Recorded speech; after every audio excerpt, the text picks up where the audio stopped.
Bismillahirrahmanirrahim. Assalamualaikum warahmatullahi wabarakatuh.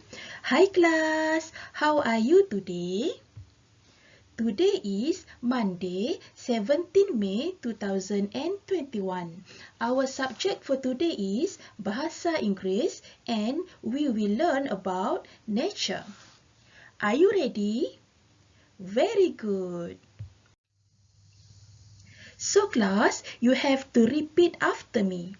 Here we go. Sun. S-U-N. Sun.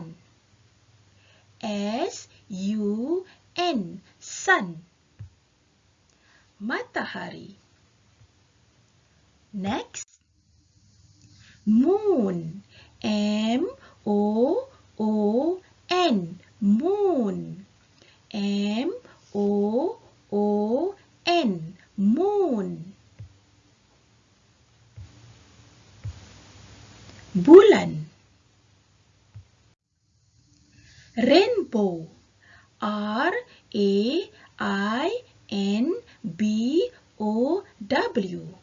Rainbow. Rainbow. Pelangi.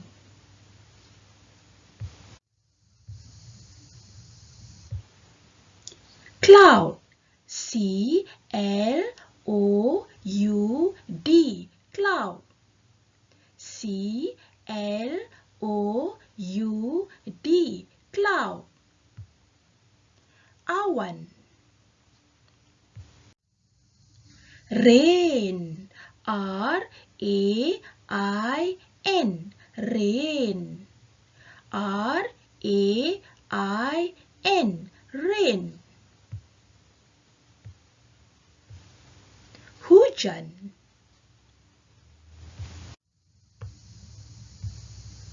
Star. S-T-A-R. Star. S-T-A-R. Star. Bintang.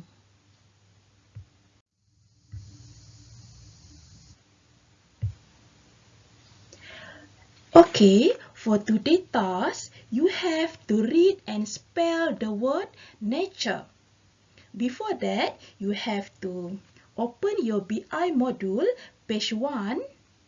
Open your BI module, page 1. You have to read and spell the words. Then, you have to color the picture neatly. You have to color the pictures neatly. Next, after you finish the task, open page 2. Open page 2. You have to read and spell the words. You have to read and spell the words. After that, you have to write the correct words. You have to write the correct words. Last but not least, you have to color the picture neatly. You have to color the picture neatly. That's all for today's session. Wish you good luck. See you again. Wabillahi taufiq wal hidayah. Wassalamualaikum warahmatullahi wabarakatuh. Bye-bye.